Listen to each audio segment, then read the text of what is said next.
This episode of the Pet Parenting Reset is actually a live from earlier this year that we did on Instagram. I actually did it with Lauren Becks of Girls Gone Raw Pet Health, which you guys are constantly messaging me about her and you want her back on the podcast so much. She's amazing. I love her.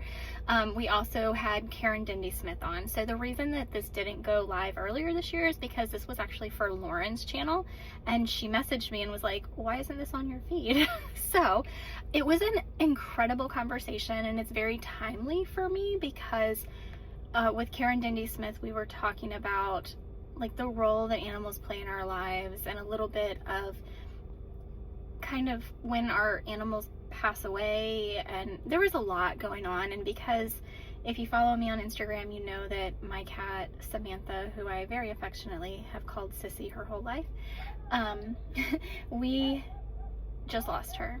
I just lost her after 17 years, and she was so amazing. I am still tearing up.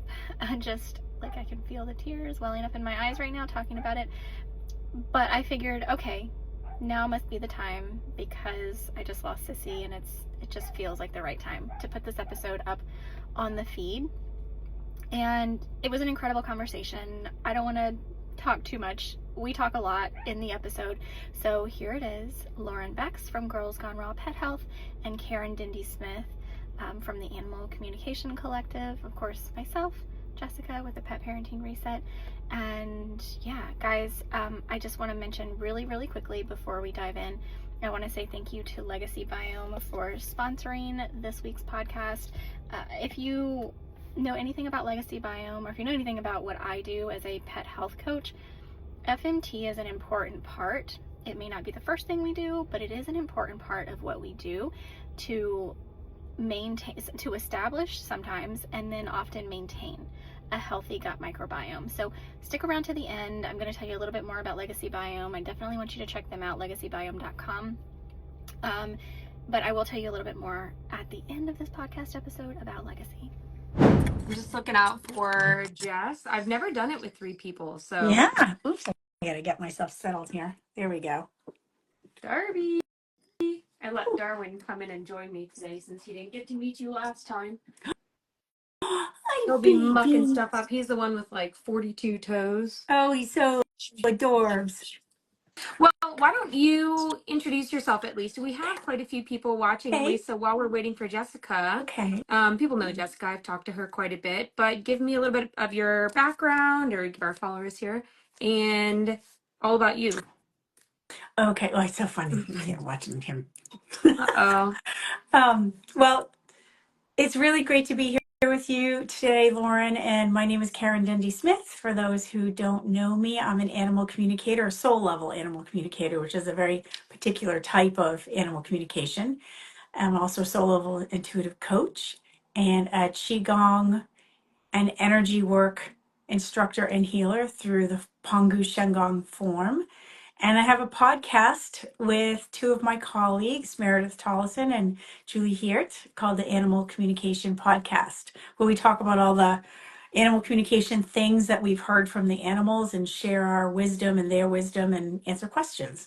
So, yeah, that's me in a nutshell. Yeah. And well, I think it was cool. I guess I never realized that there was so much.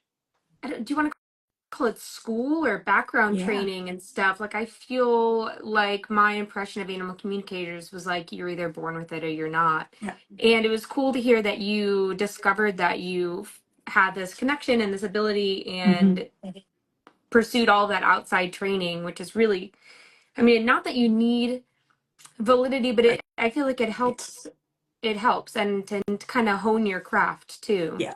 I mean, you have to go with the flow of who you are too, right? I'm a person who wants to succeed, measure my success. And so for me, going back to school to go through a program was the way for me to validate and test what I was getting and to trust that it was real, because I had a community to work with and practice clients and test phone calls and on and on and on, things like that. So yeah, for me, it was like, okay, I really can do this, so that I felt confident.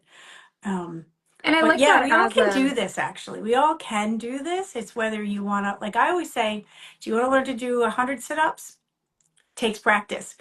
But Yeah. everybody has stomach muscles and can do sit-ups. I'm wondering if Jessica got, because she's an hour behind us. I just realized that. Oh, I maybe. just messaged her though. So hopefully we'll get her on here soon. But yeah, no, I agree. I think that, like I said, it's not something that I'm like, oh, well, my animal communicator needs degrees, but it's nice as a consumer Mm-hmm. to feel like Yeah. I'm getting an authentic experience, especially if it's something that we want to make sure that your time is well compensated, because it's a lot of work. And I had an absolutely amazing session. I felt bad. I kept you like 2 whole hours, but I'm like, I have so many questions. We talked to a lot of It beings. was a lot of cool. It was so cool. I left it and I was like, I felt like I just like left a party. So That's it was awesome. definitely a really cool conversation, and I have a lot of really cool topics to cover. One of the things I wanted to cover, because it's like as I was talking to people about getting ready for this podcast, and obviously this is, as soon as I thought of this, I had been on like countdown mode. I've been so excited for this conversation. So as soon as I knew it was coming, I was just so thrilled to cover these topics. And I'm like, this is something that everybody's really Yeah. excited about. And of course, then my dad's like, I just don't believe in that stuff like you do. And I'm like, okay, way to rain on my parade. But it doesn't stop me from believing it, but it does. There's a lot of that kind of poo-poo Yeah. energy, like, oh, you're going to talk to ghosts. And I just think that is something that we talked about in our very initial conversation Yeah. of like what gets between us, because like you said, everybody's capable of it, and a lot of times Everybody's it capable. takes pet parenting reset. Hey, Jessica's here. Good. Everybody's capable of it, but there's something that kind of gets in the way that makes us believe it's not something that we are capable of. Here, let's get her on here. And that's something I want to talk about too, to kind of start the conversation of maybe how do we prepare our energy. Right. Hey, There she is. we gotcha. We were just talking about kind of, and for anybody that doesn't know, this is Jessica, Pet Parenting Reset. She's a bigger deal than I am. I just, No. good conversation. Crazy. I'm just the one that chit chats, but we've talked a couple times. She is the host of the Pet Parenting Reset podcast, and a personal friend and crunchy friend, to be Crunchy. specific. Hey, Crunchy, Jess. so we were just talking about how there's kind of something that stops a lot of people from being willing to accept the kind of soul level connection or like signs from the universe or whatever you want to call it. And I know, Karen, you said some good things about that, if you want to elaborate on that. So, I mean, one of the things that stops us is our minds, right? We overthink things. It's our ego. It's our perception of the 3D world that we've grown up being convinced is the way that it has to be to fit in. But the cool thing about it is that when we're really, really little, we come into the world with all of our senses open. And by all of our senses, I mean the 3D senses that we have that we all talk about, but also we have these other senses which are the same, but on a more energetic level of hearing, seeing, feeling, knowing, tasting, smelling. And we all come in with all of these things. And we don't have the validation that, we would like, a lot of us, when we're kids. And so we learn really quickly that by sharing those experiences that we're having, we get negated. Yeah. So we shut ourselves down for fear that we're not going to be understood. And that was one of the things that started our conversation. I think that was actually what made me kind of draw the line and want to do this conversation. As I've told you pretty extensively, I have a 4-year-old, and it's hard to tell between like what's just him being cute and attached to a stuffed animal. But then just yesterday, it even kind of validated it more. He was inconsolable for a solid 10 minutes because he missed so deeply the dog I had when I was a child that he never met. Cried for 10 minutes, Penny. And I'm like, buddy, do you know what Penny looks like? He's like, no, I don't remember. But you know what I mean? I'm like, it's just stuff like that. He is so, he's like, but she's in my heart. She's in my heart. And it's just conversations we have like this that'll go on for like an hour about how then I have to explain that, well, if Leah's your soulmate, he has this really deep conversation too, the yellow lab that I had in high school. And it's not even like I talk about these dogs a Right. lot. I don't think I brought up Penny in like a couple months. Mm-hmm. And all of a sudden we're driving to school on the phone with my mom and he's sobbing. And I'm like, what's wrong, buddy? And Wow. he's like, I just really miss Penny. And I'm like, what's Wow. So up? he So feels her. This is the cool thing, right? Like he feels her in her heart. He is aware of her on some level, I will say, or it wouldn't be so visceral. Do you know, if it was a yeah. little 4-year-old talking about a story, he'd be like, oh, he'd be talking about it from a Yeah. distance, but he's so wrapped up in it and physically is feeling her presence. So I think that's what we talked about the other day, was to ask him, what does it feel Yeah. like when she's in your heart, so that you Yeah. as the mom understand what he's experiencing. And I do my best to ask him those open-ended questions, Yeah. but also sometimes he's he's 5. I guess, did I call him 4? He just turned 5. Yeah. But, Yeah. and so the best I get is like, well, it feels like she is in my heart. And I'm like, yeah, okay, Mm-hmm. buddy. So then I'm like, I try to ask more questions and I really do my best to not poo-poo it all. Right. Because that's what I've seen all of these videos about people absolutely mind blown because their 3, 4, 5-year-old kid just starts going on a very, very detailed tirade about things that they shouldn't even know about their Right. past life. Before I met Yeah. you, I was a pirate, and they'll go on these like whole things about things that no Mm-hmm. 4 or 5-year-old should even know about. And I do think that, um, and I believe that young kids are closer to that soul Yeah. connection because they're closer to the source or whatever you want to call it. I And I do totally think agree.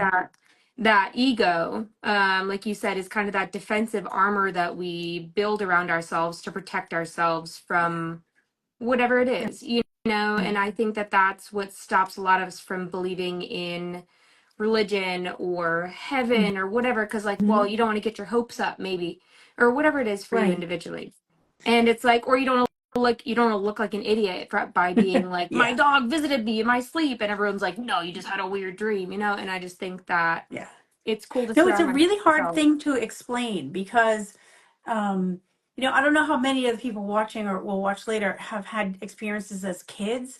But if I were to ask each of you, like, what weird experience, we would call it weird as adults, but it's not weird.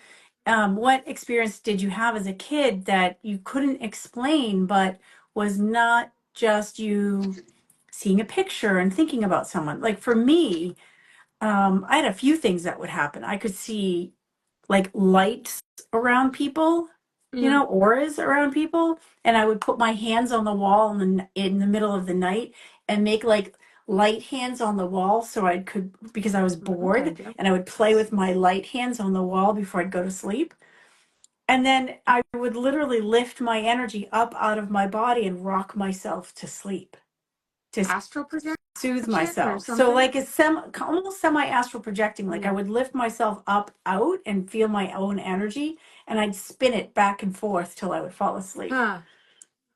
Yeah. Oh, I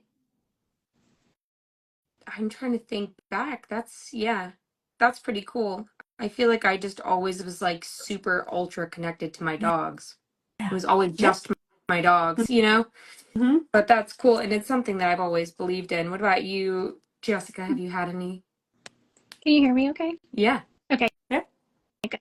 Um, you know, what's interesting is like what I'm thinking about as you guys are talking is one, yes, I think we see it a lot more in children. Hmm. For whatever reason, like you brought up, Lauren, that like they're closer to source, having like being closer to that time of birth, Yeah. transitioning from whatever soul plane they're in and into this one. Hmm. But the first thing that really popped up for me is the fact that for centuries humanity has gone to such great lengths to suppress the feminine. Mm. And I think Yes. just intrinsically, like and I don't necessarily mean this in a gender specific way, though I do think generally speaking women are more connected to source than men, just because of the differences that we have. There was always medicine To, women and things like yeah. that. Um, but I think like that suppression of femininity, of the role that women have and the connection that women have to whatever you want to call it, source or life. Literally, females are we're the only ones that can bring life into the world. And that's something so sacred, that I think just that suppression and the suppression, especially here in the US, and I think in most first world countries, like we suppress very intentionally creativity and imagination and anything that is outside of the realm of how to be a productive member of society and pay your taxes, right, is completely suppressed and looked down upon. And so I know for me, like even as a very young child, being that I'm the oldest. Oh my gosh, me too. Yeah. And I, I'm not saying that every oldest child has the same experience. Obviously we don't. But I do feel like I had a lot of responsibility placed on me at a very young age. And so I definitely feel like I lost connection with that part of me, like the intuitive, like my imagination. And it's something that I'm getting back. Like I'm very intentionally, actively trying to reconnect with in my adult life. But I feel like it was so suppressed that even to this day, like I'm doing exercises to try to remember my dreams at this point in my life, because I went for so long like either not dreaming or just not remembering what my dreams are. And I think that to me that's kind of a more deeper, not a deeper way to look at it, but like I think it's especially like a reason as to why we do kind of other the idea of intuition and anything supernatural, is because we have been taught for so long that those parts of especially the feminine, they've been suppressed very intentionally. And I feel like I said, that's what actually her and I were talking about. And I said it would be something cool for the three of us to talk about on our kombucha podcast. But is I feel like you have the topic of divine feminine, divine masculine is like came in and then very quickly got like adulterated by the mainstream TikTok community and stuff like that. And I'm like, oh, but we were almost there. Like it came in really honestly with the like the crunchy moms and stuff like that. And I think it can be such a strong thing. And I think that'd be a really cool topic to talk about on our other side of things. But yeah, and like you do see, I mean, Karen, do you know any male communicators? Because I feel like I have not seen. I have not seen No, any. I do. Absolutely, I I do.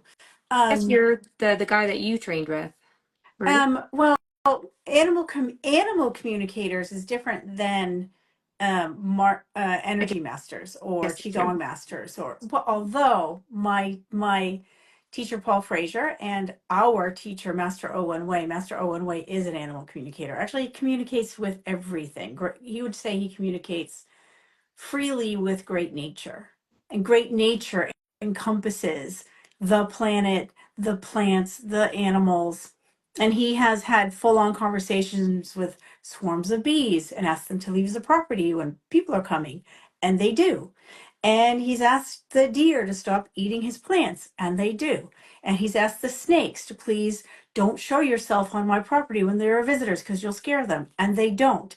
And so, and I, and we've had experiences where we've watched him and watched the ducks follow him as he's singing along the river because he's singing to them and they like his song. So he's incredible. He's kind of my mind-blowing example. Can you guys hear me? I can't. Yeah, I can hear Karen. I can't hear Lauren anymore. No, I can't hear Lauren anymore either. Uh-oh. What happened? Oh, Lauren, where'd you go? Well, and I think just to kind of fill in the holes, as I was saying, like I don't that whole topic of like feminine and masculine, it's not a gender thing. I think it is. Yeah, I So, agree. having that conversation of like, of course, males can tap into source as well and do all the things. I think it is something that women are more drawn to in general. I would say in this culture, because if you look at Eastern culture, it's pretty equal, and historically has been for thousands and thousands of years. If you look at the martial trainings and the medicinal trainings, this is all, it's equal. It's more about yin and yang as opposed to male and female, which yin and yang are male, right? Yeah. Internal and external, fit movement and internal, like, so containing and releasing. So when you think about that if you want to label those male and female, we Right. have both when we are male and we have both when we're female. And it's about cultivating equally both so that you can work with both and keep harmony. So that's really what I was where trying to say. Yeah. You just said it better. Lauren, are you back? I'm back. Is your sound back? Yeah, Yay! I got like 3 calls in a row and it like muted me, and I just had to close everything and get back on. Okay. Sorry about that. Hopefully I didn't miss too much. But yeah. So I don't know if you were in the middle of a topic, but I figured, so both Jessica and I had readings by you, and I thought it'd be kind of cool to talk about some of the things that we kind of got in that. I just want to say, I thought it was so funny. You came right off the bat, and my cat Marnie was not even, I didn't intend to have her as part of the conversation, and she just kind of like was laying on my lap at the time and refused to go away. So you're like, let's see if she wants to talk.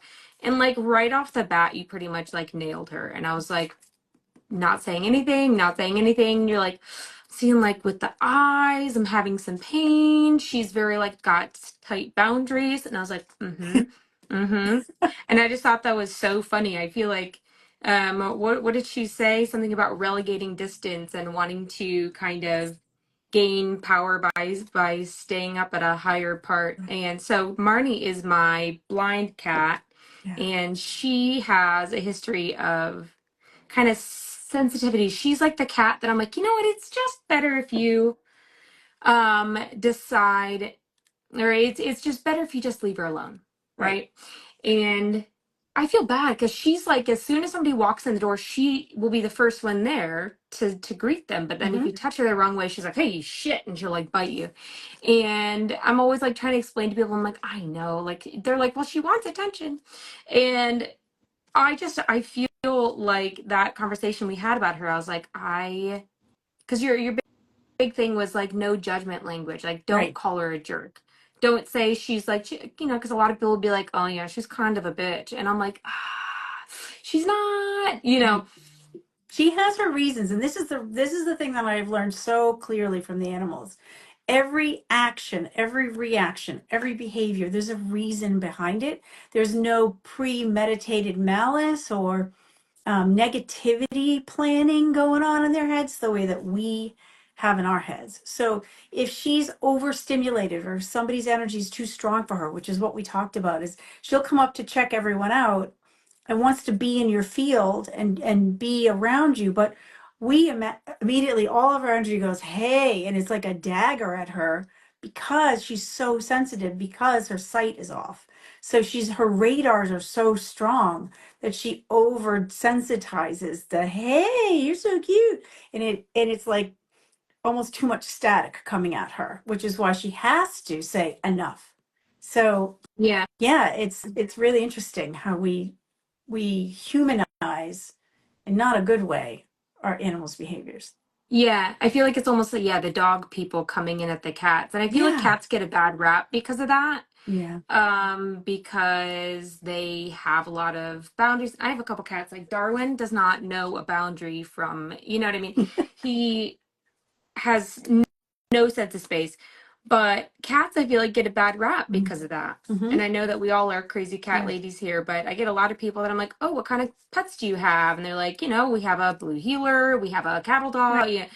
And then I'm like, any cats? They're like, oh, yeah, we have a cat too. And they just kind of I know, get those poor cats passed are like over. relegated to the back. I know.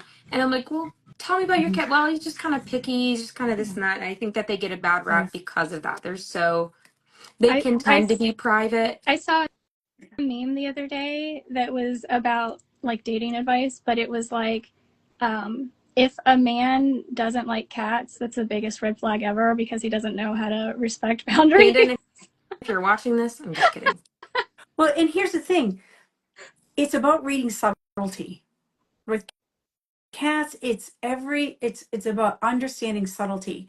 They are so intuitive and they are so attached to energy and spirit. Their energy bodies are so much bigger than their regular bodies. All of ours are, but they are aware of their Yeah. edges. So I saw it said something like on Jessica, on your topic, like men hate cats because they have women energy, or is it because they have man energy, or something like that? They're like sensitive, and I don't know. I think they're saw very that. spiritual. Like, I think I told you this, or I think I asked you this when I had you on my podcast, Karen, because for whatever, like, I've come to the conclusion that like cats are like our spiritual guides in this world, I feel like, and dogs are here to teach us unconditional love.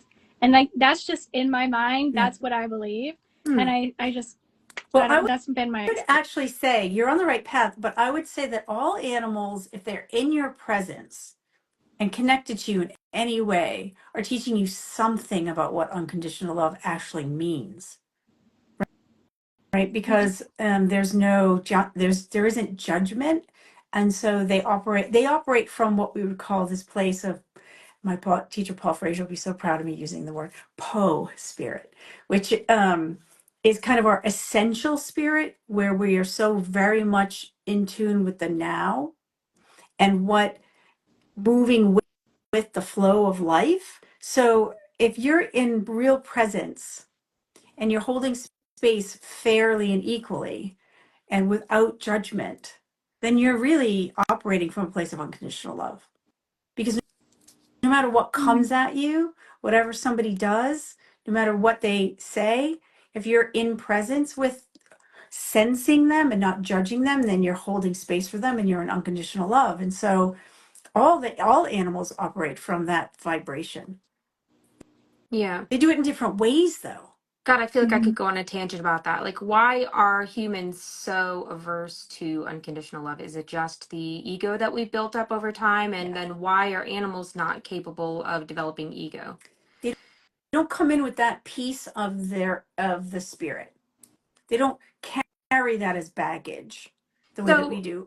Animals, like, so say you get a pit bull or a rescue dog. I don't know why I singled out pit bulls, but say you get a rescue and then they have that very hard shell that you kind of have to crack through so you can find that good dog in the middle.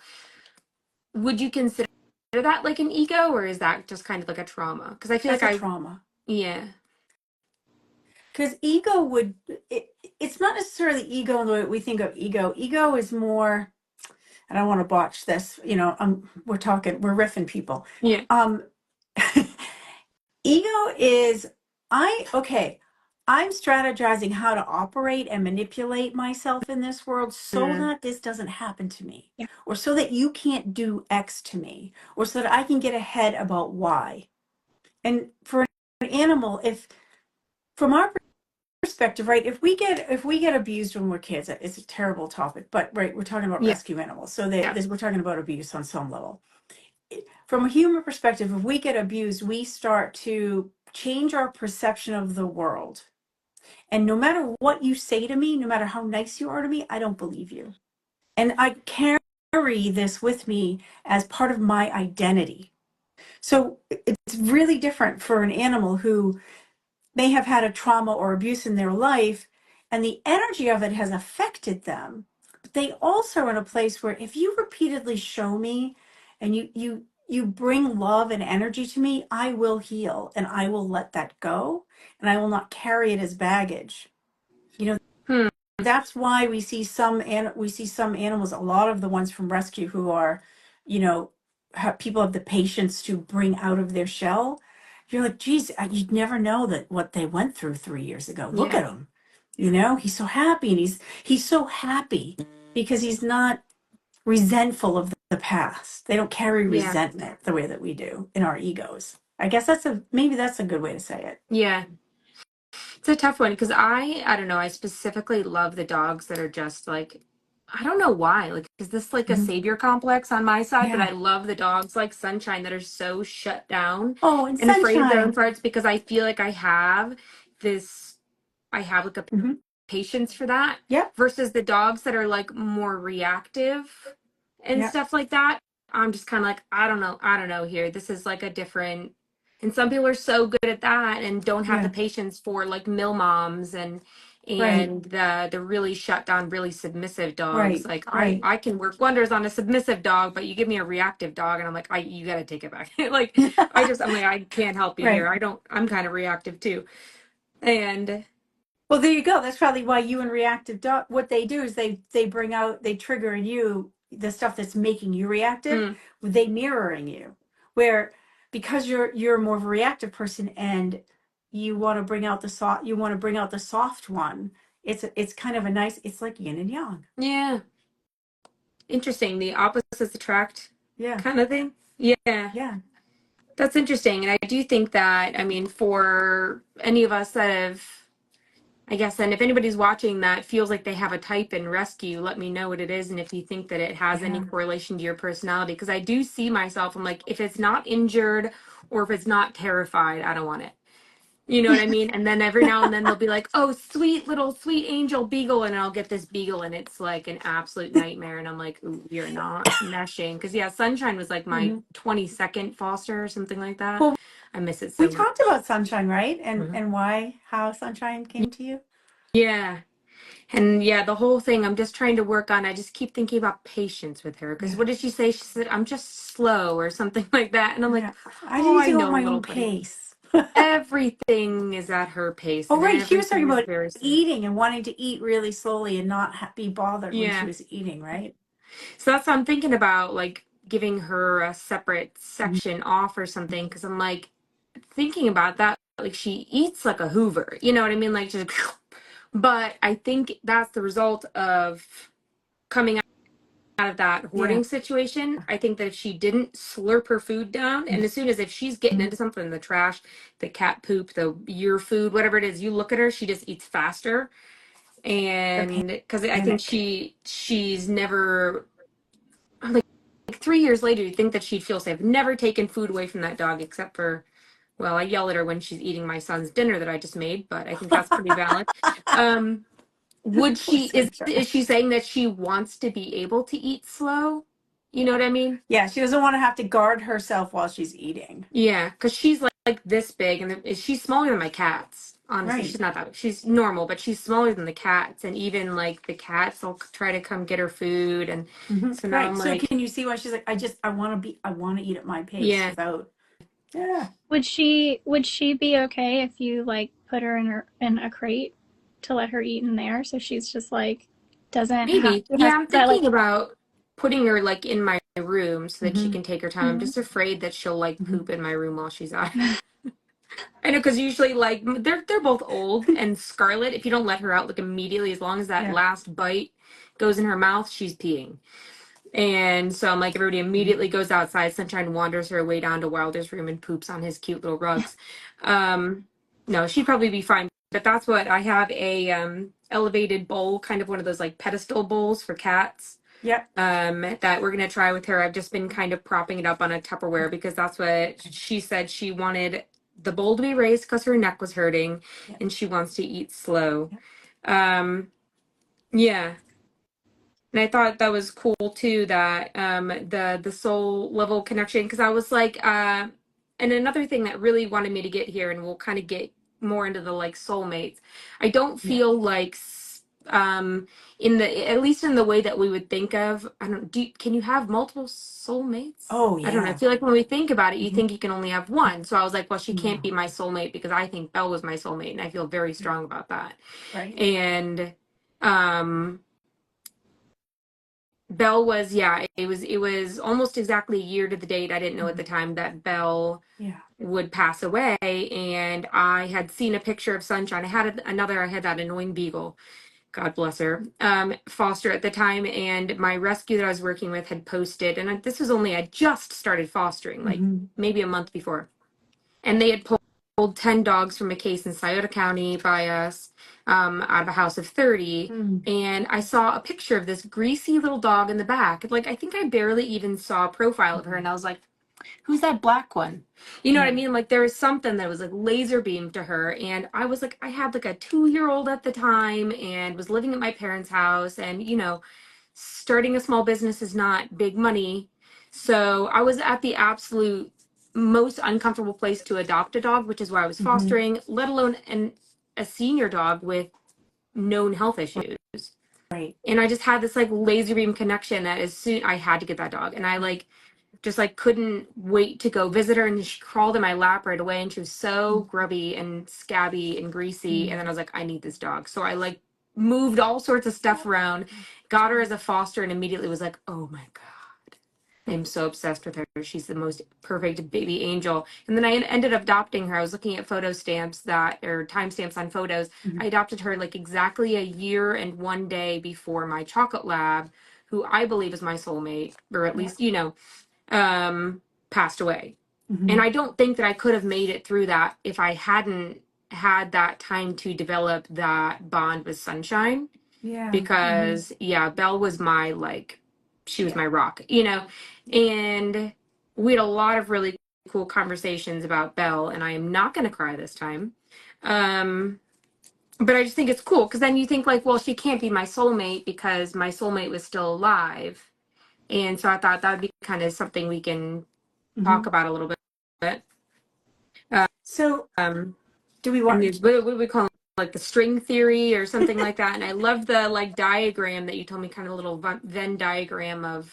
Yeah, it's really cool. And Soul the first time I interception. saw it, I think I was reading somebody's cat, and they were talking about their other lives, and they showed me this diagram where they were this ball of light, and they were in spirit already, and so they were looking at. I don't know if they were actually. No, I think they were in spirit, and they were showing me this ball of light that they were, which is their essence, right? Your soul's essence, that spark, I'll call it, that Kind of travels how through I'm every envisioning experience. it. Yeah, kind of like that. And they saw themselves in all of their different iterations of existence, in attached to each ring as it went out from them in like 3D. And then they showed me how each of our sparks has this, and then intersects in these crazy intersections where we're supposed to meet up to have lessons learned. And in the center of all of these rings of light that are going all over the place like this is your true essence, that is looking at the Karen experience, the when I was the painter in Venice experience, when I was, the cave woman experience.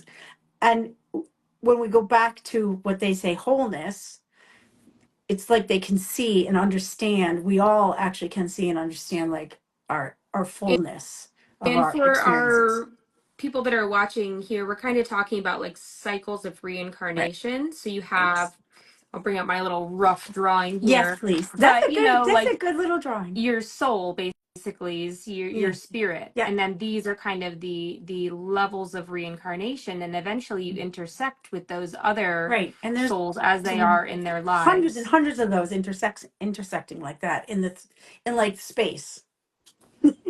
Yeah. I just think that's so That's my cool. I've crazy not been thing. able to stop thinking about that. Yeah. Um and I just think that that's so cool. Reincarnation was one of those things because I mean I was raised staunchly Catholic, and it was like world religions class, and they are definitely very, sorry for any Catholics on here, but very anti animals in heaven. And I was like, Right. I'm not going then. I'm That going is wherever my dogs go, and drop me off at the hilarious, Rainbow Bridge. Lauren.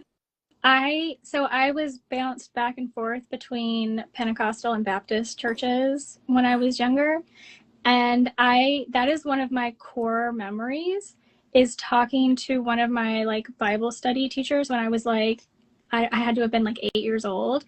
And she was teaching all these little kids in Sunday school about, going to heaven and all these different like levels, and that she said our animals were not there where we are in heaven. And I went up to her and I said, I remember this so clearly. I was like, there aren't animals in heaven. And she said, no, we don't need them and I was like, well, then I don't want to go to heaven. And I remember like 9th grade Old Testament class, Brother Tom, and they were on the topic of how animals don't go to heaven, and I stood up and I said, "You're telling me that if dogs don't go to," and I got up and I left class. Yeah. That didn't go well in Catholic school. It was a lovely Catholic school, I will say, but I got up and left because I was like, I just have a hard time with that. Yeah. So that's where. Who are we to say? Honestly, no matter what I'm getting from an animal is what my human-sized capacity of expansion can handle, right? So that's why I would never say that, even though I'm getting what I'm getting, that I'm the end all be all, because you receive, like, we get these tiny little peeks behind the veil, right, of true creation. Whatever you want to think that is. I don't know what that actually is, but whatever you want to think it is, we get these tiny little glimpses. And to say that we know best, or that that's the way, is crazy. Yeah. And that's always been something I had a hard time with, because I'm like, to me, reincarnation and thinking about that, maybe it's just my optimism. Maybe it's just something that I wish is true, because I think it sounds great. You kind of learn a lesson, and then maybe you get to go back and live that lesson the next time. But also, I don't know, it's just something that is always, it's been as true to me as breathing air. You know what I mean? And that's not ever something that I've second guessed. And it's hard, obviously, having that question. I don't want to get too into religion because I don't want to get canceled here, but it's, I have a lot of, I have a lot of feelings on that, because how do you know? And all I know is that I have felt this connection to these animals, and we can go to the kind of like soulmate thing. Now, I don't think that I knew that Belle was my soulmate. She was just my special little dog. And okay, I wish I could pull up a picture of her, but the time of her passing, so it was gosh, I had just met my now partner, and I think I told you this is why what you said kind of like all clicked in. I just met my partner after years of kind of tumultuous, really just trying to find myself and messing up, and then learning lessons and messing up and learning lessons. And she was just kind of that like stable, kind rock there for me the whole time. And like, I used to have crippling panic attacks, and so she lived with me for a couple of years as my like emotional support dog. I don't know why I quote, because like I don't think I could have done it without her. And I learned so much from her, even through her cancer and her sickness. This company exists because of that dog. Well, because I mean, I exist in this iteration of myself in this profession because of my cat Hockey Puck. So and the people that don't see dogs, I guess, though, or at least even pets, the way that we do, would be like, that's so silly. But honestly, screw you, because it's I know that I would not be where I am today without that dog, or at least without, her kind of holding me together throughout the times I need her. Because I had her from like 16 to 20, I think I was maybe 28, 29. And that was the craziest couple of years of my life, going through an abusive relationship and then leaving, having to learn how to be myself, having to learn, really try to find my purpose. And then I feel like I'd really just fallen into routine, and things were just starting to get good. And then she developed a cancerous tumor, and everything just kind of went really quickly from there. Not really long enough that I had time to kind of deal with this situation in a healthy pace, I think. And even the whole process of her passing, I feel like I learned so much, because all I want to do now is help people achieve that kind of peace with their dogs. And I know that's not always dogs, cats, horses. I know that's not always possible, but I very much looking back at it, I'm like, God, it's almost like she got me to the door and she was like, hey, you're good. Right. I have chills thinking about it. And that was one of the things that Yeah. you said, even without even really getting to that. You said, like she said, it was time to move on. We will again. And I'm I getting really just got chills that now, feeling. even I when you say know. it. I really just got that feeling that like she was like, hey, you're good now. You don't need me. God, I'm gonna cry again. And it's one of those things that it's hard to understand unless you have lived those exact experiences. But Yeah. I also have gone through and I'm going to see her again in some form. Yes. And it wasn't something I feel pretty strongly that it's not like I wish I could have her back. I wish I could have her back. Yeah, obviously I miss her, but I just felt like we had that string. Like we've been together through lives. We were supposed to find each other. I was supposed to be at that event with this. If I hadn't had Leah, then we wouldn't have been at that dock diving event where I would have met her litter and then we adopted her that day, and that's really what drove me, that and the combination of my son being so fixated on all of these past dogs of mine. That drove me to want to have this conversation because I feel like so often people are like, oh, she's my soul dog, my heart dog. Yeah. But then if you try to like take it a little bit deeper, you get a little poo-pooed on. And I feel like, I think I mentioned this to both of you, it's almost like I want to be able to give permission to people to think deeper into that and maybe follow, like pull that string into the dark a little bit, Like why? The question is like, why?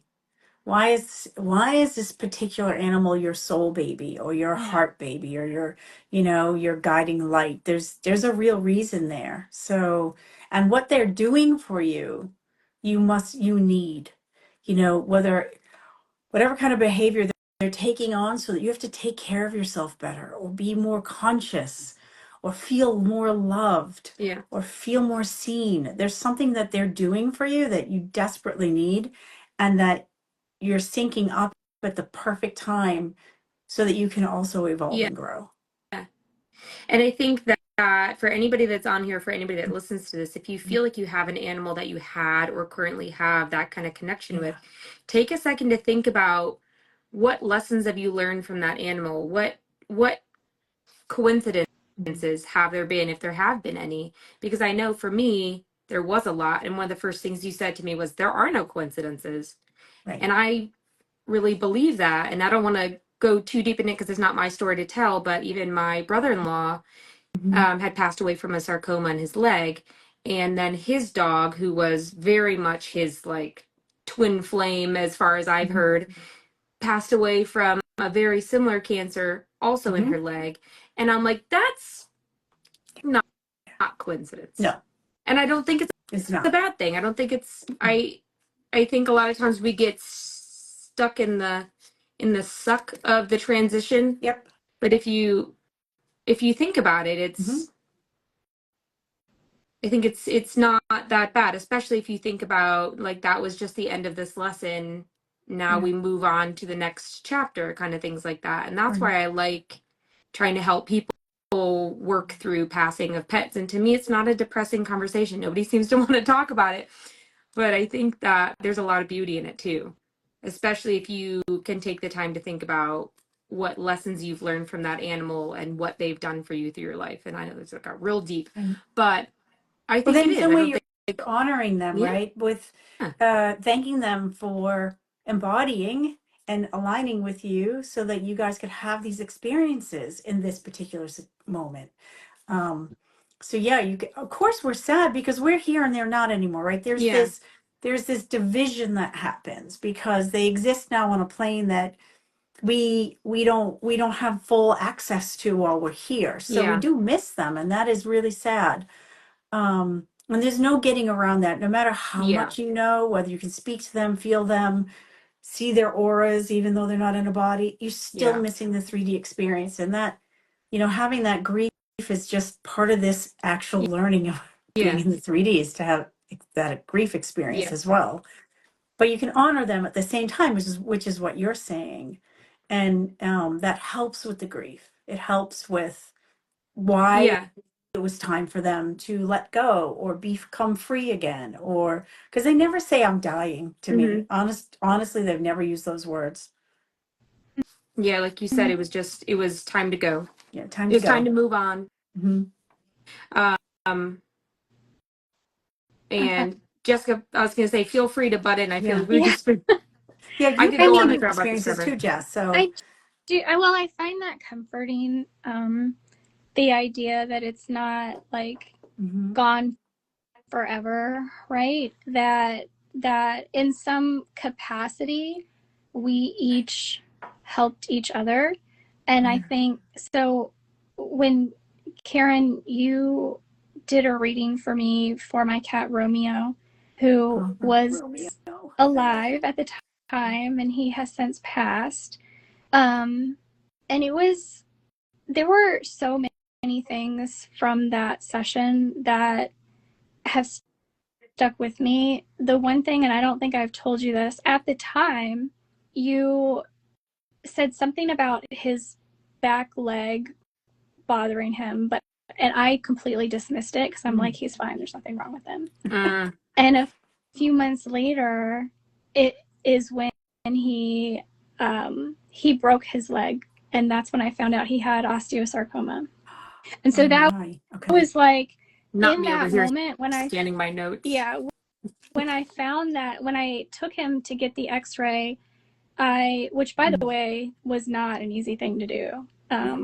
Nobody wanted to X-ray him. It was crazy, but I found a vet that would do it, and he pulled up the X-ray in front of me, and I looked at it, and he was like, he didn't know how to tell me that my cat had osteosarcoma, but I'm looking at this X-ray, and like tears started to come down my face, and I'm looking at it as not a veterinarian, and I'm like, oh my God, he has osteosarcoma, and the vet just shook his head at me, and so that was like, first of all, oh my gosh, now everything that I was already feeling from that session that we had together, I felt like almost like it was okay for me to believe it and have all these feelings because I had something physically come of it. So I wanted to mention that just in case there are people that are still like, I don't know, like, and that's your right to think that this stuff is all woo woo, and if you don't want to accept it, don't accept it. That's, part of your journey.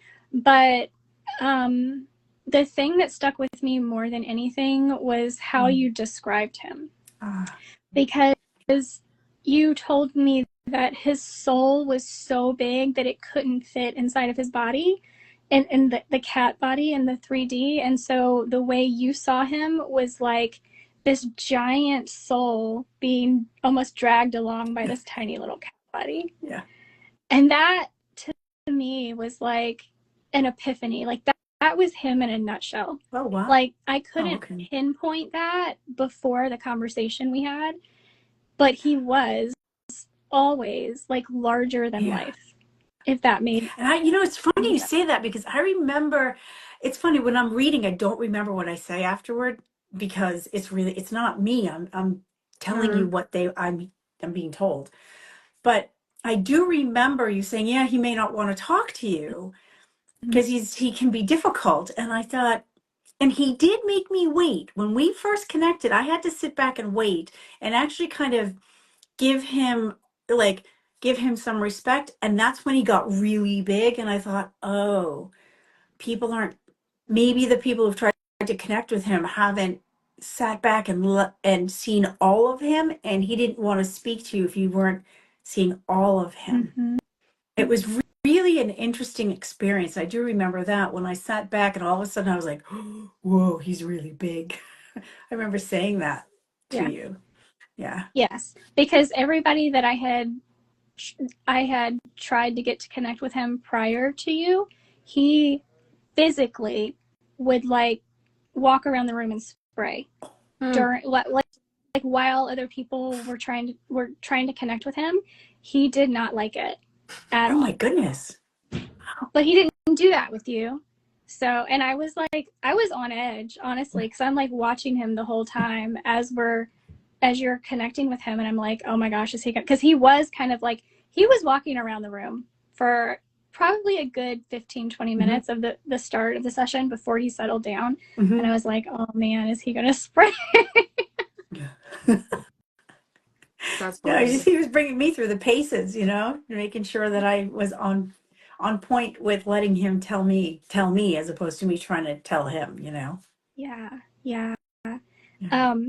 But I think what I've gotten out of most of the animal communication sessions that I have been through, and I maybe, every animal is different, every human is different. For me, I feel like almost all of my animals that I've had somebody connect with, I learn a little bit more about how spiritual our connections are. Yeah. It's not just, oh, this is a responsibility that I have in this lifetime, which is true.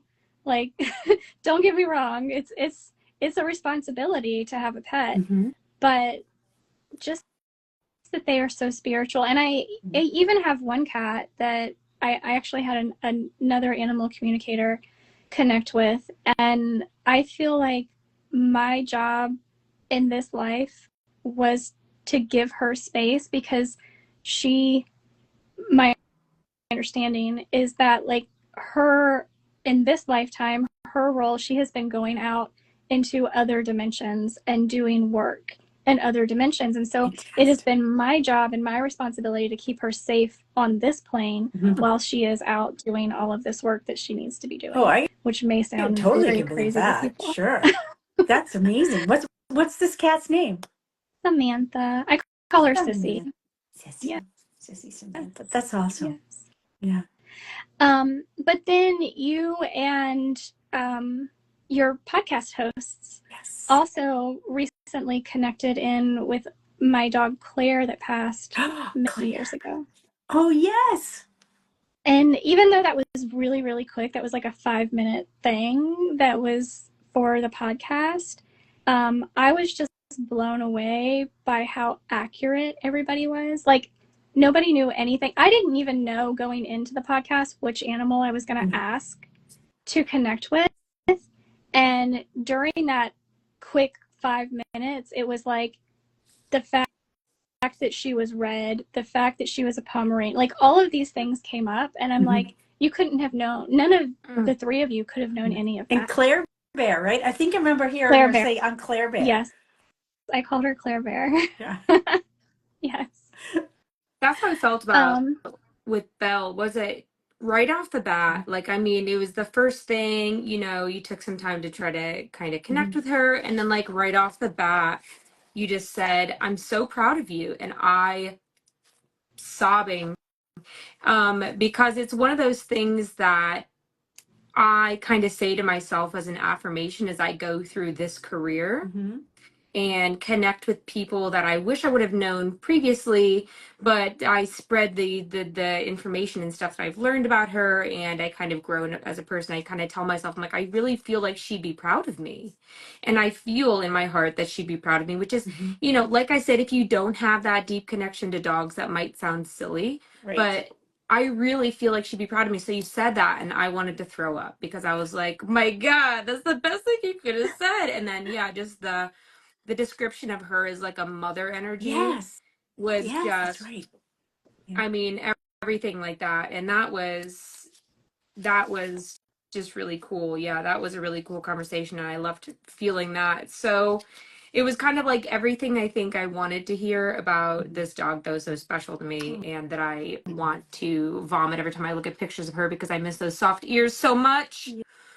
But yeah, it was just so cool. And I think that I lost my train of thought, but one of the kind of takeaways we had from that was to embrace the connection, let go, allow experiences, and follow. So I said sometimes, like, let yourself find that. If you've always been like, if you think that you have your soul dog, or just a dog that's put into your life, a dog, a person, a cat, a horse, a bird, that's put in your life for some reason, kind of of let yourself think about it. And maybe you could give some tips on how people can kind of try to get deeper into that. I spend a lot of time practicing like mindfulness and meditation, so that's not something that's very hard to me to try to narrow down kind of where I'm at, and see if you can kind of grab that string and pull on it a little bit and see where things are trying to take you. If something really crappy happens, I think I told you, like, I've gotten to a point now where I realized the universe was like knocking on the window, like, hey, listen to me, Right. like chucking bricks at me. I said like metaphor, spiritual bricks at me. And I was finally like, oh, okay. And so I started to listen to these things. And now I've been brought into this path where I just feel so fulfilled. And it wasn't all nice, but I feel like I've learned so much. And I think that just taking the time to kind of simplify your intentions, and I'm like, I don't have the words for it, and try to find that like spiritual string and kind of tug on it, figure out what you're being pushed towards, see what experiences you're being guided towards that might be trying to teach you that lesson or that purpose that you're here for. And I just think that that was such a cool takeaway from it. Embrace the connection, let go, allow experiences, and follow. Yeah. And I just think that that's so cool. I guess I would just say, you know, it comes to finding your animals, right? We don't, we can decide, I don't know where I'm going with this, but we can go, oh, I'm going to go get a dog, right? It's time for a dog. But the fact that you even have that as a thought in your head is not just you, right? Yeah. And if we can just allow ourselves a little bit of a broader viewpoint on these things, to think that we aren't the end all be all decision makers, we are part of a receptive path. Even when we do have free will. Of course we have free will. You could be standing there and go, am I going to eat that bar of chocolate, or am I going to drink that cocktail, or am I going to go eat that apple? That's free will, right? Yeah. But there's also the path of, even while we're doing something, the thing that we're experiencing may not be, we didn't necessarily, how do I say this, create it ourselves. It's part of our soul's agreement to have a certain lesson or experience, and it's manifesting in a certain way at a certain moment, including the idea that it's time to go get a dog, or it's time, or a cat shows up in your backyard, or the one who stares at you from behind everyone else like sunshine, you get honed in on. That's not just because you, Lauren, happen to be the type of human being that wants to save the meek and milds, right? And help give them a voice, because that's, if you look at that, that's also part of you. It's because the soul agreement you had with sunshine, we talked about a past life, which I'll let you share if you want, but this agreement you have with sunshine, there's no way you wouldn't have seen her, because you were in an experience of being guided, even though you thought it was you. So it's almost like all the pegs line up and we go zzz. Well, and Candon, I don't know if he's still on here, but we were just talking about that. And like, I would not have liked him, and he would not have liked us if we hadn't gone through a couple experiences and kind of things to get us exactly where we need to be. Right. And it just is one of those things that I'm like, it's just a little bit too coincidental, the timing of everything. Yeah. And basically, to simplify all of that, I do fully believe, and it sounds like you do too, that everything happens for a reason. 100%. And sometimes it's a giant ball of suck, and you're like, why does this reason have to be happening? But then I think once that kind of smoke clears, then you have to think on it a little bit and figure out, because there's something, and maybe it's setting you up for the next thing to happen. You know what I mean? Has to knock you down. If some things happen for reasons that are beyond our comprehension at the moment, right? Like, I didn't know why at 28, when I threw a Frisbee, I was going to compress 2 of my discs in my back. 20 years old, totally fit, compressed 2 discs in my back, right? But there was a trajectory that happened because of it. And I made different choices because of it. And I learned different things because of it. Right. So when I look back, hindsight's 2020 for sure. So you can kind of look back on things and say, wow, yeah, I can see where I zigged and zagged, but I still ended up learning what I needed to learn. Right. Yeah, I have a lot of that in my life for sure. Zigs and zags. It could, could knock me down. It could give me excuses as to why I should pity myself and why, Right. a lot of people don't make it out of stuff like that. But I was always like, okay, I have to do this for some reason. It's fine. We'll just keep looking upwards. And kind of a little string off of that I want to bring up, because I know we're all crazy cat ladies here, is the cat distribution system. Yes. Why do I get distributed so many cats? We have 4 cats. We have so many cats. Darwin was the last one, and I said I won't even touch another kitten. Like, what is he doing back there? Oh. And he's so funny. But we have so many cats, and luckily they're lovely cats. But we had brought that up, and you had never heard the term before. But I'm like, cat distribution system just hit me hard. You don't like go out, and if you want like a Maine Coon or something like that.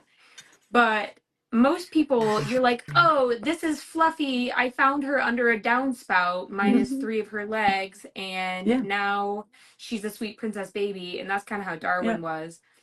And all of mine, I'm like, well, these are my cats now. Well, I mean, I have to say, yes, the cat distribution system, now that I understand the language, has been distributed through me too. I mean, my first cat, Dusty, in college, we found under a car outside of our apartment.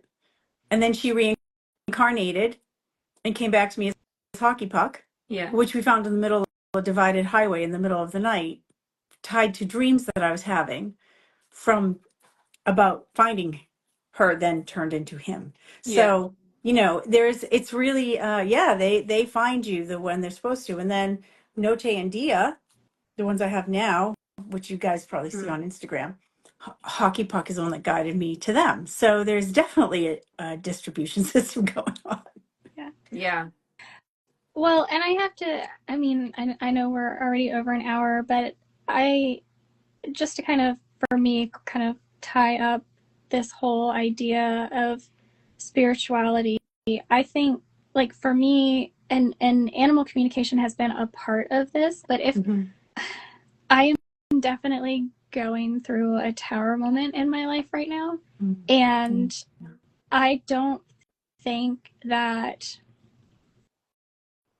I don't know if I would have been strong enough to do what I needed to do to choose myself if I hadn't have started this spiritual journey that I did a couple of years ago. And animal communication has just been a part of that. Like tapping into how these animals have chosen me and my role in their current existence and their role in my current existence, and starting to understand soul contracts and all of these things. I don't know that I would have been strong enough to be where I am now. 100%.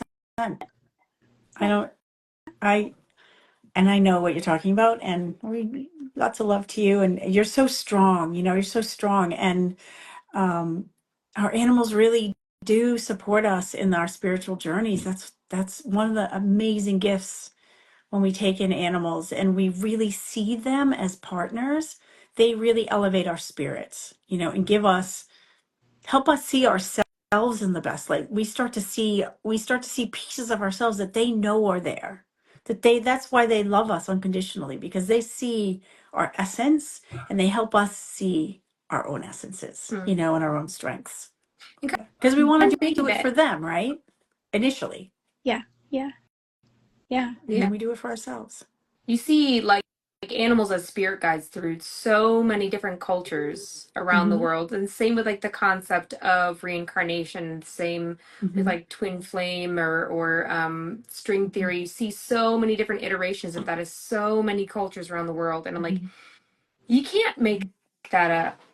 There's a lot of threads woven together of And same with like and for the people that like absolutely nay the, and I don't blame them, the idea. And also if anybody has any questions or anything with Karen or Jessica before we close up or anything, put them in the comments and we'll try to cover stuff. But you can't deny the fact that even the most genius of physicists, and we covered this, there is an energy field, a vibration, and everything like that to everything that lives, period.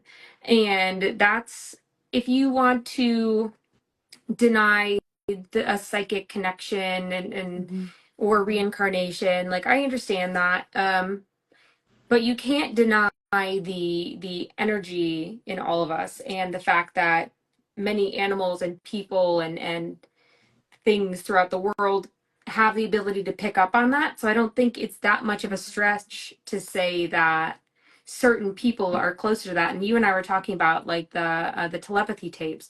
I think it's absolutely so magical. And I'll bet it's the same thing as like if you lose your sight, your hearing becomes more attuned. And if you lose your control of your body, then your mind's going to become more attuned. And even the government now employs psychics, whether you want to go down that conspiracy theory or not. Well, but that's been confirmed. if you look at, let's talk Men Who Stare at Ghosts, that movie. With some of my most favorite actors ever in that movie, all in one movie. I'm like, oh my God. But that is a spin-off, that is a bit of a satire around a true program that we have had in the United States since, oh my God, since the 50s, 60s and 70s, and it's based, you can read about it in a book called The Field by Lynn McTaggart, where she talks about this program. I think it was called Stargate. Yeah. And where they actually brought certain military people together who had a sensitivity to intuition, and trained them to be psychic spies because Russia was doing it.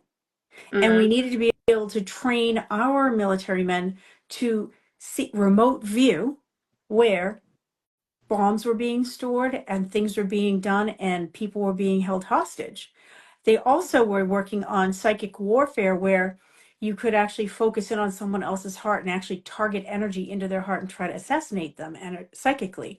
The weird thing is, though, is if you agreed to do that part of the work, you also ended up with a heart attack in the end. Your heart was weaker because you were using it to hurt other people.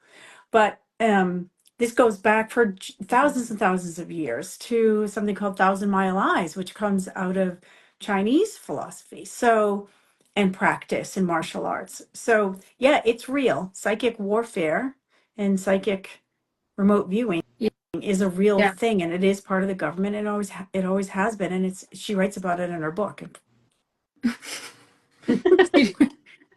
But we're learning to do what the animals are already doing, which is they can sense across miles when a storm is coming. They know which direction someone went miles and miles away if they are really honed in. They can talk to each other in separate buildings. So we're learning to do what we lost by doing that. Yeah. Well, it's tough. And I think, I mean, what I started out talking about, how we have spent so many hundreds, thousands, even years suppressing intuition and kind of a more feminine nature. That same thing, we have disconnected from nature in general. Like, I mean, there are people who live in high rises who, when's the last time they touched dirt or grass, right? Like, that's where that's my favorite Gen Z society thing right now. Go touch grass. Right. Touch grass. Yes, please stop eating Tide Pods and go touch grass. Like, that's and so I think the more we get back to how we are supposed to be living as humans, the more we can get back to the intuitive parts of ourselves. Because and I personally think it's very deliberate that we have been conditioned and indoctrinated to to not be connected to nature. But And that's a whole other thing. yeah, well, I was gonna say, It's a I whole can't nother wait to podcast. cover that with you. From the hospitals. I mean, it's like I'm not exactly here like wishing I had a home birth because that I think is terrifying. But how far we've gotten from that like immediately you take them and you wash all the biological stuff off and wrap them in a polyester blanket immediately. Yeah. You know, and I think that from the beginning we've just gotten so far away from our nature and I think we're kind of there's at least a subsect of the world that's starting to get back to that, starting to grow your own food and I, you know, in my realm, I think there's a lot of respect in the food cycle, and I think that one of the best things you can do, I don't want to say best, one of the most respectful things you can do is have to.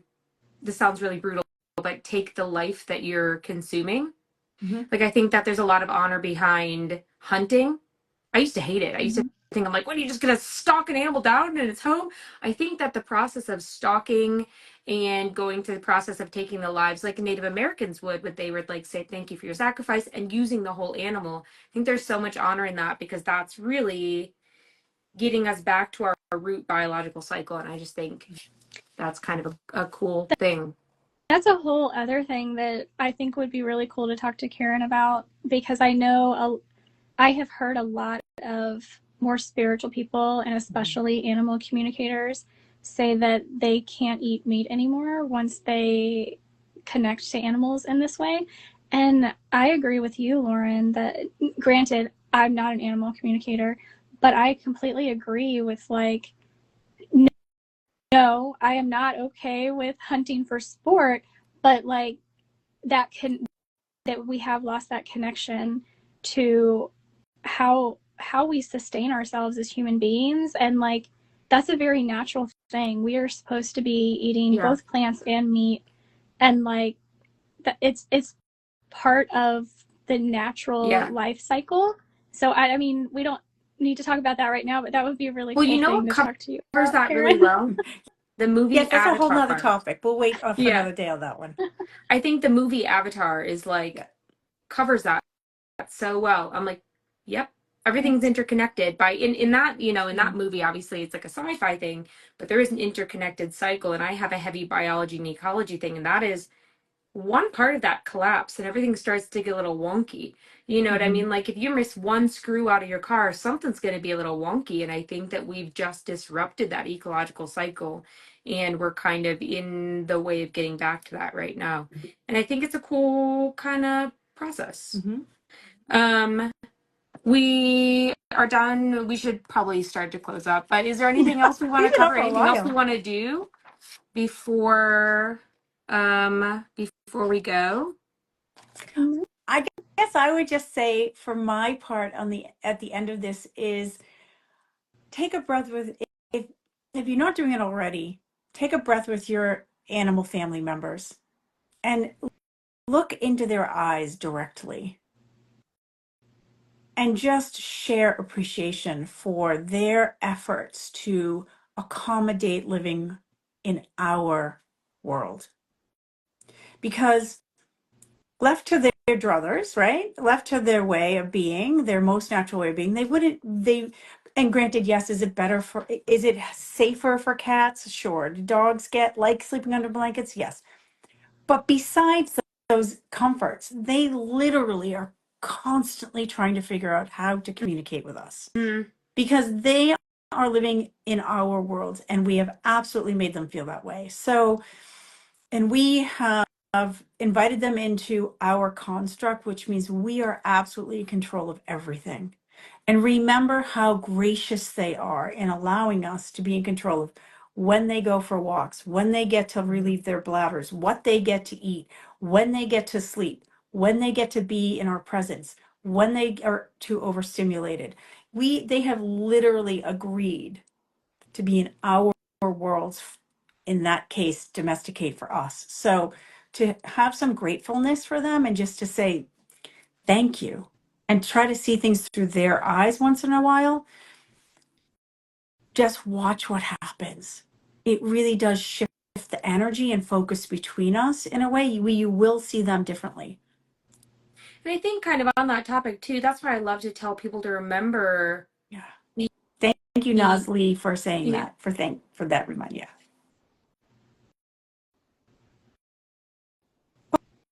Oh, we lost your voice again.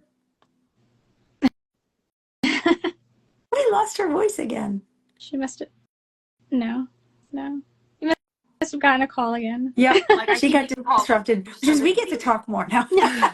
No, I think giving them back little senses of their true nature, things like I do with rabbit fur and stuff like that, just a little bit that lets them use that parts of their instinct, I think is really important. Because we do force them into our sterile, tide scented homes, give them a little bit of their natural stimulation back and things like that. So just, giving them the respect back that they are working really hard to figure us out, and that we can do that too. Yeah. I wish we had time to do a quick reading or something, but Next maybe time. we'll have to do another one. Yeah, we'll do another conversation. I feel like I could talk about this forever. I didn't even get to talk about Sunshine and I's history. I almost want to talk about that. I'm just going to do a really quick. Do a quickie episode. Sunshine. And so she's a little dog that I felt like I had that really deep connection with. And she's this like little delicate princess, like can't jump over barely a doorstep. You had gotten like a really clear vision of her and I as like a hunter and a deer tracking dog, specifically a black and white speckled, maybe hound dog or setter or something. And Sunshine, I adopted her when she was maybe 10 or 11. And you said that in that past life, we were a team and we would hunt together and everything. But then something happened where she got lost and I didn't get to see the end of her life. Or I never found out what happened to her. Maybe she died, maybe something like that. And so now she's coming back so I can experience that end of her life again and I can make up for what I didn't get to do the first time or something kind of like that. And I was like, interesting. My little delicate angel baby dog, a deer hunter. Yeah. What? And I was a man, which is. Yeah. And it was hundreds of years ago. Yeah. Yeah. Which I think is cool because it almost wraps into what I do now. Like, why do I have. Does, right? Why do I have this weird thing that I chop up animals and I feel very at home with it? Not that I chop up animals, you know what I mean. I do. But I just thought that was really cool. I'm like, what a weird connection. Because I felt like I'm like, I've known her before. I just don't know why. And I think that that's so cool. Yeah. And that was only one of the times. That was only one of the times that she shared. So in our little Venn diagram in your constellation of collaborations. Yeah. Well, if anybody has any questions, drop them in really quick. Otherwise, if you guys have anything else you want to say, and then we'll finish up. I just have one question, because ever since you talked about your cat Marnie, I'm like, I have this strange desire to watch Halloween Town. Is that what she is named after? It is. Nobody ever knows that. Yeah. That was my favorite movie growing up. And then I was working at a pet store with actually Megan, who's watching this. She was my assistant manager at a pet store, and now she works for me. And somebody brought in this little kitten, and they were like, yeah, we're taking her to the shelter. But I mean, she was like, I was like, they're going to probably put her down because they don't have staff for bottle feeding. That's just kind of what it was. And it was like the week before Halloween. And I'm like, what's a strong, resilient little girl that has something to do with Halloween? And I'm like, Marnie, because she is the witch that defeated Calazar. Calazar? And what a good movie.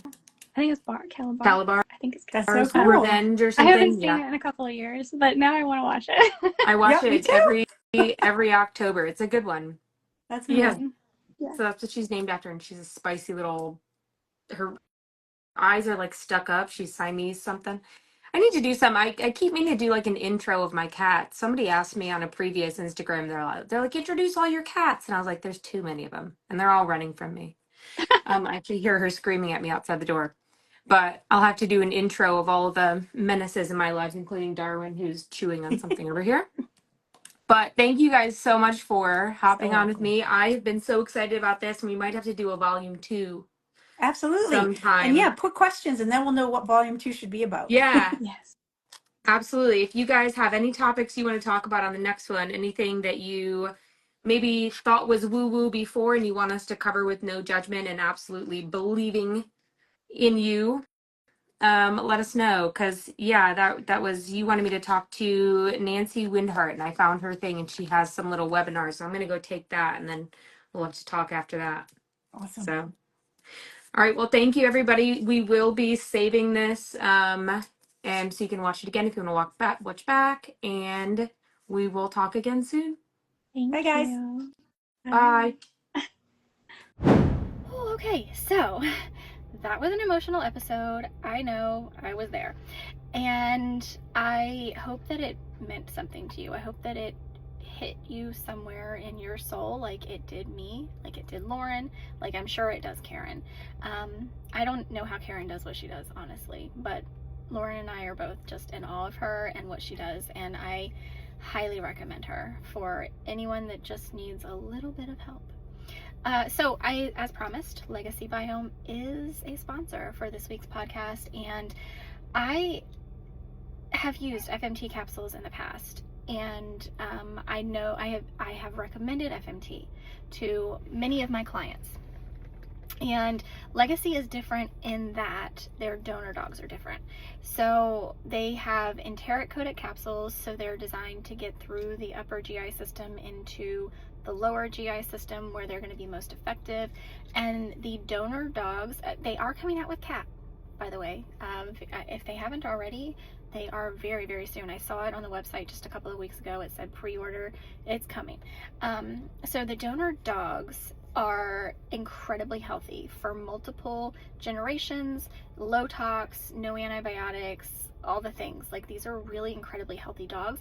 They also eat a fully fresh food diet with a high amount and diversity in vegetation, which is very important because if you have been following the state of the gut reports for the past few years, raw fed dogs especially have way low fiber in their diets, way low vegetation, which is in turn creating imbalances in the microbiome. They don't have a lot or enough of certain bacteria that they should be having. Granted, we are not God. We don't know exactly what a healthy microbiome looks like, but we can make some recommendations based on tons of testing, tons of data that we have on this dog is healthy, this dog is not healthy, what's the difference in their microbiome, and we kind of go off of that. So some of the things that I have recommended FMT specifically for in my dogs that I work with are going to be GI upset, like chronic GI upset. Sometimes we don't use FMT first. Sometimes we do a few things before we do FMT. If this is the camp that you're in, contact me. We can do one-on-one consults. But yes, I absolutely use it for dogs who have chronic GI issues. I use it for dogs with bad breath. Think about that one, did you? I use it for dogs that have symptoms similar to heartburn and indigestion, behavioral issues, all kinds of things, food sensitivities, allergies. There are so many things that we can use FMT for because 70% of the immune system is in the gut. So if we are not consistently throughout the life of our dogs and cats creating a space for a healthy gut microbiome, we got problems. We're gonna have problems at some point. If you haven't yet,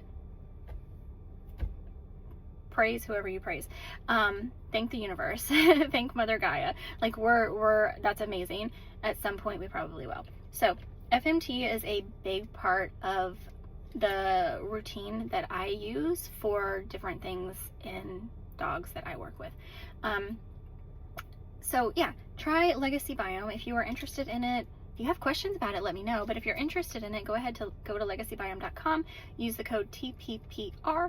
That's TPPR, which stands for the Pet Parenting Reset, to get 10% off of your order. And if you need help, reach out to me because that's what I'm here for. All right, guys, I hope you have a great week. Thank you so much for being here, and I will talk to you next week.